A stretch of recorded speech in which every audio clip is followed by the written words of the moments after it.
Kita sudah pun berada di bulan Disember seperti yang kita sudah berikan di awal rancangan pagi tadi, memperingati sambutan Hari AIDS Sedunia ya. Ya, dan pagi ini kita berkesempatan untuk bersama dengan tetamu undangan kita, Ahli Jawatankuasa Projek Ujian Saringan HIV Majlis AIDS Negara Brunei Darussalam, Yang Mulia Dr. Liew Kok Kee. Selamat pagi, Doktor. Selamat pagi, Doktor. Ya, terima kasih bersama kami di Rampai Pagi untuk hari ini ya.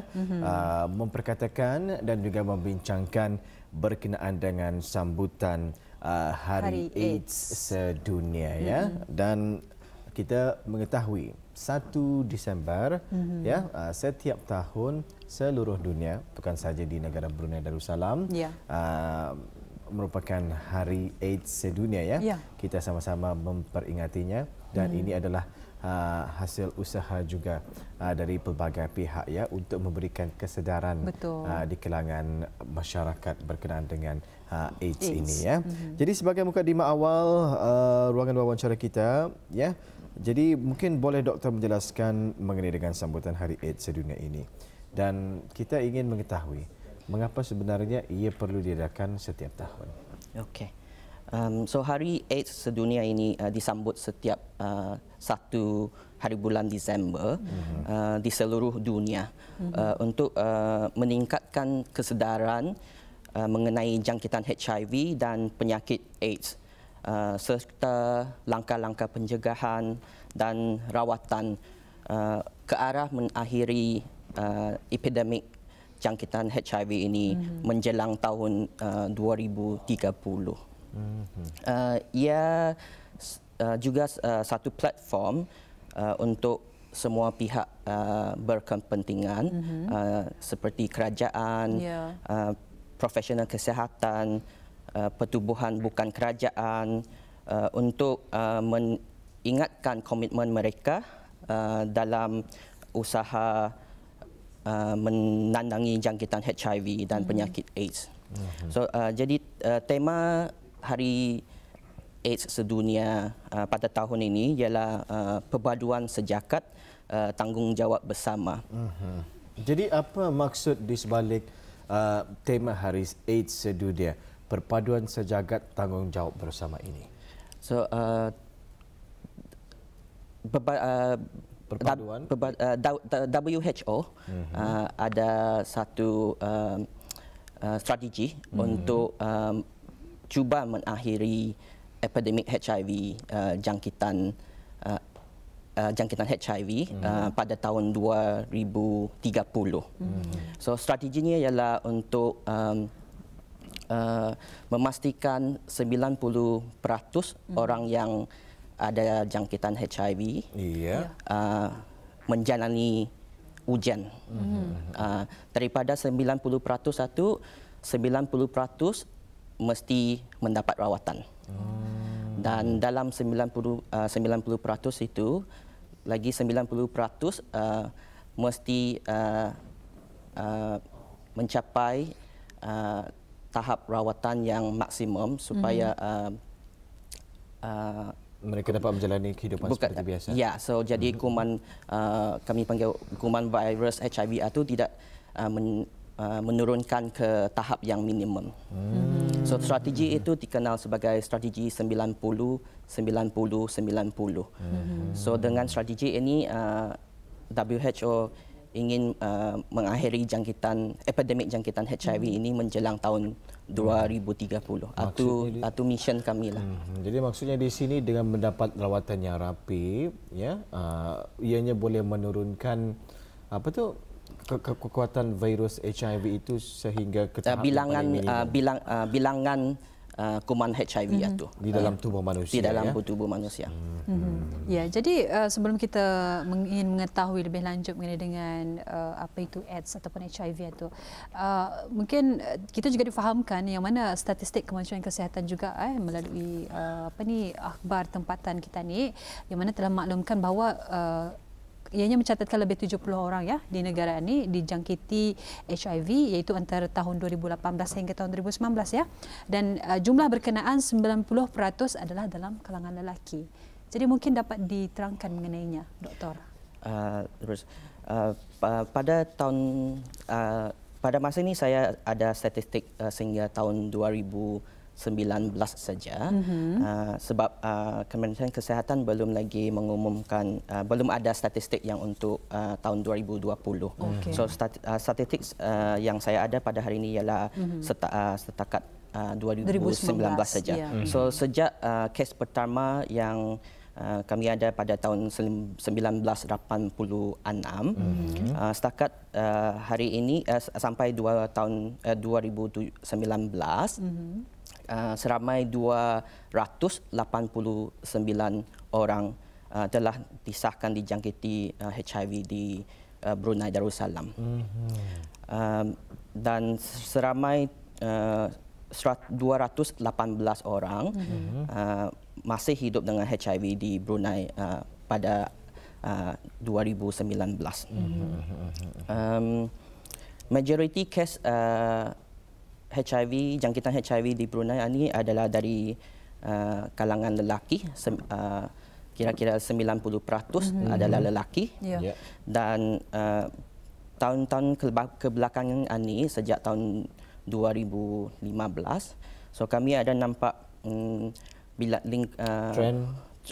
trend yang lingkungan usia 20 ke 34 tahun yang lebih banyaklah disahkan jangkitan HIV ini. So orang-orang muda. Orang-orang muda ya. Jadi ada peningkatan di kalangan orang-orang muda. Baik ya.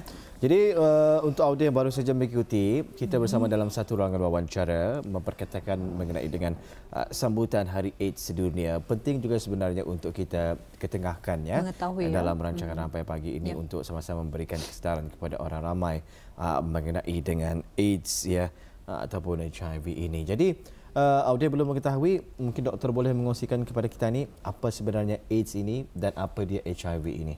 Okey. HIV dan AIDS ini sebenarnya sama? Tidak sama. Tidak sepenuhnya sama. So, ada perbezaannya lah ya? Ada perbezaannya. HIV ialah nama kuman virus itu.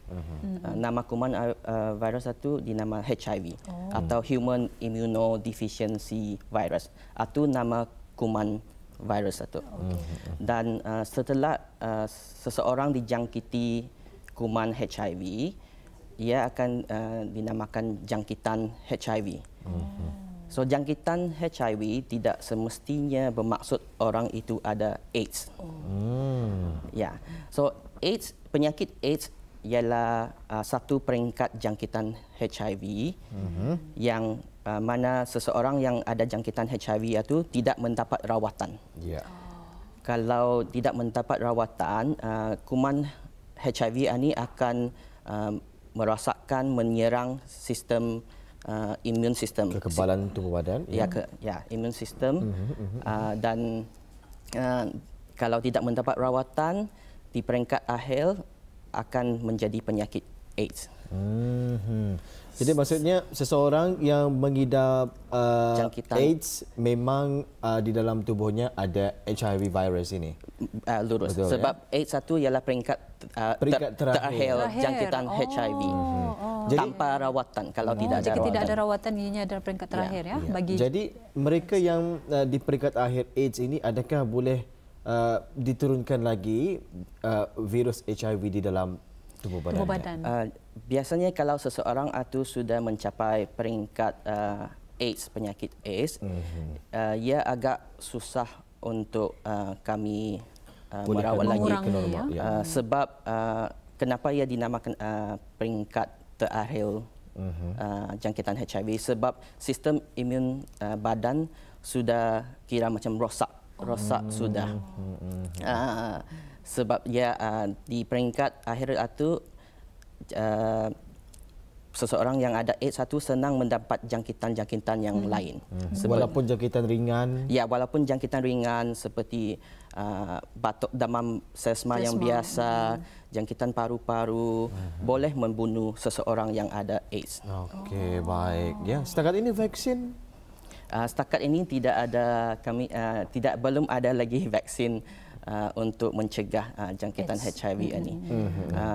Tetapi apa yang boleh dilakukan mengawal? Jadi jangkitan HIV ini tidak dapat disembuhkan, tapi dapat dirawat. So pada masa ini kami ada rawatan untuk jangkitan HIV yang kami dinamakan antiretrovirus therapy.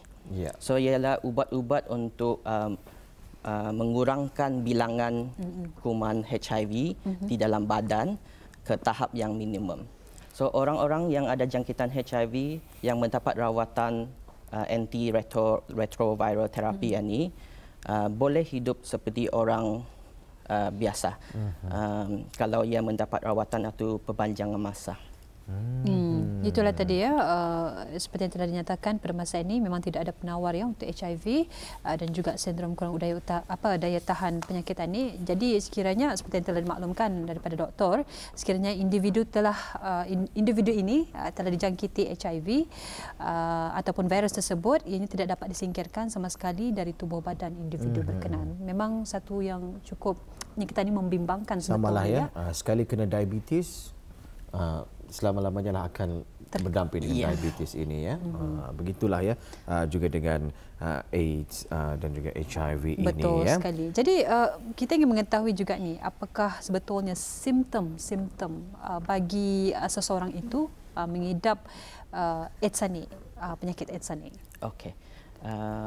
Saya mulakan dengan simptom-simptom jangkitan HIV dulu. Ya, so kalau seseorang itu dapat kuman HIV, jangkitan HIV, simptom-simptom pada peringkat awal ialah simptom-simptom seperti demam sesma, macam demam, ruam, sakit kepala, sakit badan, sakit otot, sakit tekak, keletihan. So simptom-simptom ini seperti simptom flu. Biasa. Di peringkat awal kalau yang mendapat jangkit kuman HIV itu. So simptom-simptom ini hanya akan berlaku dalam 1 ke 2 minggu sahaja. Selepas itu simptom-simptom ini akan hilang. So jadi selepas itu ia akan masuk ke peringkat yang seterusnya, ialah seseorang itu mungkin tidak ada simptom dalam boleh sampai ke 2 hingga 15 tahun pun tidak ada simptom. So kalau tidak melakukan ujian, seseorang itu tidak mungkin dapat tahu adakah ia ada jangkitan HIV atau tidak. Sebab dalam boleh sampai 15 tahun. Tapi ya itulah bergantung kepada individu. Ada yang 2 tahun baru masuk peringkat AIDS. Ada yang sampai 10 tahun baru ia masuk peringkat AIDS. Ya. Kalau sudah mencapai peringkat AIDS, ialah peringkat terakhir, simptom-simptomnya agak teruk sebab sistem imun sudah dirosak. Sudah dirosakkan oleh kuman HIV ini. So ya, simptom-simptom penyakit AIDS adalah macam penurunan berat badan yang banyak, demam yang berpanjangan, demam yang tidak mau baik, kuat berpeluh waktu malam, keletihan dan bengkak-bengkak nodus limpah di leher, di bawah ketiak atau cirit-cirit yang berpanjangan. Itu simptom-simptomnya penyakit AIDS. Baik ya. Simptom-simptom penyakit AIDS dan juga HIV telah pun kita dengarkan sendiri ya daripada Yang Mulia Doktor pada pagi ini. Orang ramai ingin mengetahui sebenarnya macam mana boleh seseorang itu dijangkiti HIV ataupun AIDS ini. Okey. Cara-cara utama jangkitan kuman HIV adalah ada 4 jenis lah. Pertama, melalui hubungan kelamin yang tidak dilindungi, unprotected sexual intercourse. Yang kedua, dari ibu mengandung kepada anak yang di dalam kandungan. Atau semasa ibu-ibu melahirkan anak itu atau semasa menyusukan anak tersebut. Yang ketiga ialah berkongsi jarum dan alat suntikan dengan orang yang ada positif HIV. Yang keempat ialah menerima darah, produk-produk darah atau organ yang tercemar dengan kuman HIV. So sebenarnya jangkitan HIV, kuman HIV ini adalah melalui cecair badan. Ya, seperti darah, susu dadah, air mani sama cecair faraj. So jadi ia tidak akan berjangkit melalui macam kongsi makanan, air liur tidak menjangkit melalui berciuman juga, berkongsi tandas, sentuhan kulit, atau tinggal dalam serumah dengan orang yang ada jangkitan HIV, itu tidak berjangkit. So sebab cara-cara berjangkitnya ialah melalui cecair badan. Selain daripada air liur. Betul. Ya, jadi bagi mereka yang ingin mengetahui ingin membuat pemeriksaan awal sebagai rawatan awal, kan memang kita ada juga terbaca ya, mengetahui sedikit mengenai dengan ujian saringan yang telah pun dikendalikan ya daripada majlis bahagian AIDS Negara Brunei Darussalam.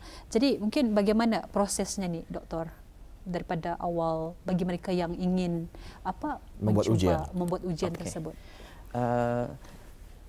Pertama kali saya mau menyebutkan dulu, sebenarnya Kementerian Kesihatan dari dulu sudah ada klinik-klinik kesihatan, ada menyediakan servis ujian HIV ini. Sesiapa yang ingin menjalani ujian HIV ini sebenarnya dari dulu sudah ia boleh pergi klinik-klinik kesihatan yang berdekatan untuk menjalani ujian HIV ini. Tetapi kami nampak tidak ramai orang yang sebenarnya datang ke klinik-klinik kesihatan untuk mendapat ujian HIV ini. Jadi sejak bulan 2020,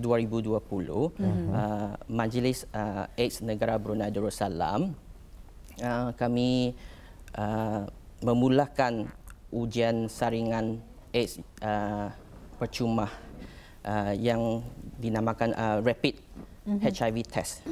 So ujian ini hanya memerlukan 2 titik darah dari jari tangan saja.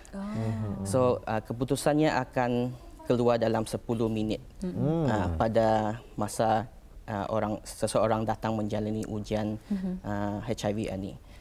Setakat ini kami Majlis AIDS Negara Brunei Darussalam telah menjalani sebanyak 5 kali sudah program ujian saringan percuma ini. Alhamdulillah. Kami mendapat respon positif lah dari orang ramai.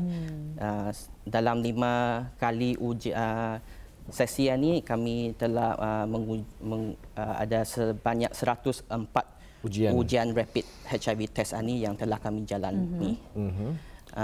Dan daripada ujian tersebut ada menjumpai mana-mana pasien yang daripada 104 ujian HIV yang Majlis AIDS yang kami menjalani, ada sebanyak 2 orang yang positif HIV. Jadi sempena Hari AIDS Sedunia tahun ini, kami Majlis AIDS Negara Brunei Darussalam telah bekerjasama dengan Kementerian Kesihatan untuk mengembang luaskan ujian percuma rapid HIV test ini. Pada bulan Disember ini, Kementerian Kesihatan dan Majlis AIDS Negara Brunei Darussalam akan menyediakan test kit ini, free rapid HIV test kit ini kepada klinik-klinik swasta yang tertentu. So orang ramai boleh pergi klinik-klinik swasta ini untuk mendapatkan ujian HIV ini secara percuma pada bulan Disember. Nama-nama 7 klinik ini akan dikemukakan pada sidang media Kementerian Kesihatan yang akan dilakukan atau sudah dilakukan pada hari ini juga. So jadi sidang media itu Menteri Kementerian Kesihatan akan mengumumkanlah nama-nama klinik swasta yang boleh dikunjungi bagi audiens yang berhasrat untuk membuat ujian HIV ini pada secara percuma pada bulan Disember ini. Sehingga 31 lah maksudnya tu ya. Sepanjang bulan Disember inilah. Ya, tetapi dari segi bahagian Majlis AIDS Negara Brunei Darussalam, kami akan sentiasa menyediakan servis ini, servis ujian tes ini secara percuma. Biasanya kami lakukan satu kali setiap bulan. So jadi orang ramai boleh pergi platform Instagram atau Facebook Brunei Darussalam AIDS Council untuk mendapat maklumat yang lanjut. Baik, ya, itulah sedikit sebanyak kita mengetahui berkenaan dengan HIV dan juga AIDS ini ya. Tetapi saya tertarik dengan apa yang telah pun dikongsikan oleh doktor tadi ya. Kunjungan daripada masyarakat kita ni untuk membuat pemeriksaan HIV ini tidak ramai ya, kurang. Padahal ia sudah lama ditubuhkan ya. Ini mungkin sahaja disebabkan oleh pandangan masyarakat kita ni, pandangan adanya stigma negatif ya daripada masyarakat kita ni. Kenapa perlu membuat ujian HIV? Mesti ada sesuatu ni. Jadi pandangan-pandangan sebeginilah yang membuatkan para pesakit ataupun pasien yang ingin membuat ujian ini merasa malu dan juga tidak mahu membuat ujiannya. Dan akibat daripada perkara ini jika berlanjutan, pesakit tersebut boleh berakibat mengidap AIDS di kemudian hari ya. Jadi menurut pendapat doktor sendiri, macam mana boleh kita ni mengubah mindset orang awam untuk mungkin mendapatkan pemeriksaan HIV ini? Okey.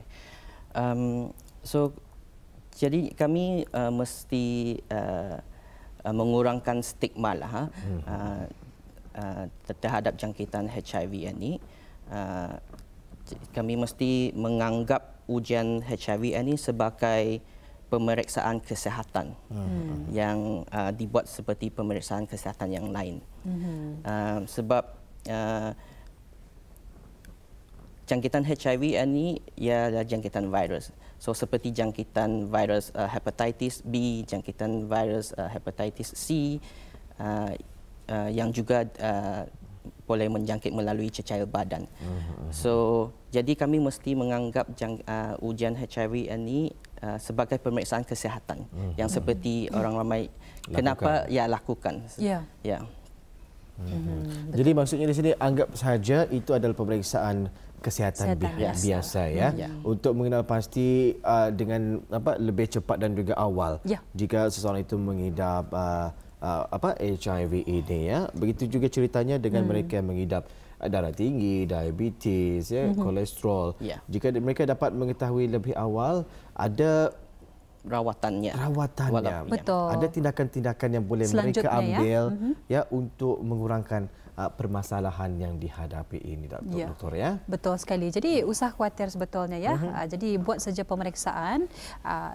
Jika pun positif, mereka akan dirujuk ke fasiliti penjagaan kesihatan di mana mereka akan mendapat akses kepada rawatan dan penjagaan HIV ini. Dan mungkin sebarang maklumat daripada mengenai dengan individu itu ianya akan dirahsiakan ya. Ya. So semua ujian dan keputusan yang dijalani akan adalah sulit dan confidential, akan dirahsiakan. So hanya orang pekerja-pekerja kesihatan yang ada berurus dengan pesakit itu sahaja yang boleh tahu. So jadi pekerja-pekerja kesihatan yang tidak ada urusan dengan pesakit itu tidak akan tahu tentang status jangkitan pesakitan yang dijangkiti positif. Ini seperti dengan penyakit-penyakit yang lain juga.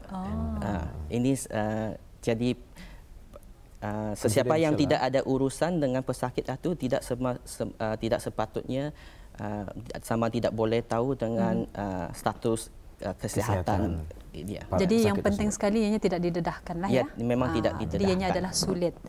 Jadi kalau daripada Majlis AIDS Negara Brunei Darussalam, mungkin ada sebarang aktiviti-aktiviti yang dilakukan sepanjang tahun bagi memberikan kesedaran kepada masyarakat kita ini melalui pendidikan mengenai dengan mencegah AIDS ini seawal. Mungkin antara aktiviti-aktiviti lain dilakukan sepanjang tahun ini. Selepas ini. So aktiviti sebenarnya Majlis AIDS Negara Brunei Darussalam ini ada sentiasa melakukan aktiviti meningkatkan kesedaran jangkitan HIV ini walaupun di belia-belia muda. Mereka sentiasa ada menjalani aktiviti di sekolah-sekolah. Tapi itu diuruskan oleh tim yang lain. Baik ya. Untuk akhirnya mungkin ada kata-kata rangsangan ataupun kata-kata positif bagi mereka yang mengidap HIV ataupun AIDS ini ya. Masih lagi ada harapan bagi mereka dan mungkin untuk hidup macam biasa. Baik. Mungkin dikongsikan terakhir harapan dan juga hasrat doktor sendirilah dalam sama-sama kita ini memperingati Hari AIDS Sedunia ini. Okay. Saya mau menekankan kita mesti sama-sama mengurangkan stigma mengenai jangkitan HIV ini dan jangan ada diskriminasi lah terhadap orang-orang yang hidup dengan jangkitan HIV ini. Sebab ada orang yang ada jangkitan HIV ini pun mendapat jangkitan HIV ini secara macam kira bukan yang diorang meminta. Sebab ada juga yang jangkitan itu mungkin dari damit sudah dari ibu-ibunya. Betul. Ya, sebab I think setakat 2019 kami ada 4 kes yang jangkitan dari ibu-ibu mengandung ke anak di kandungan. Ya, atau jangkitan HIV ada juga yang dapatnya melalui mungkin mendapat produk-produk darah di semasa rawatan di luar negeri. Ya, sebab darah-darah yang tidak diperiksa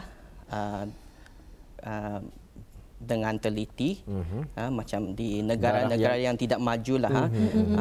Kalau orang itu mendapat produk-produk darah yang tercemar dengan kuman HIV itu juga boleh juga untuk mendapat jangkitan HIV. So ini bukan yang mereka yang meminta. Betul. Betul. Jadi intinya di sini ianya bukan saja daripada hubungan seksual bebas ya, malahan banyak lagi perkara-perkara atau penyumbang lain yang boleh mengakibatkan mereka mengidap HIV ini. Ribuan terima kasih kita ucapkan buat Yang Mulia Dr. Liew Kok Kee bersama kita pada pagi ini sambutan Hari AIDS Sedunia. InsyaAllah bersama lagi di lain kesempatan doktor ya. Baik, terima kasih. Terima kasih.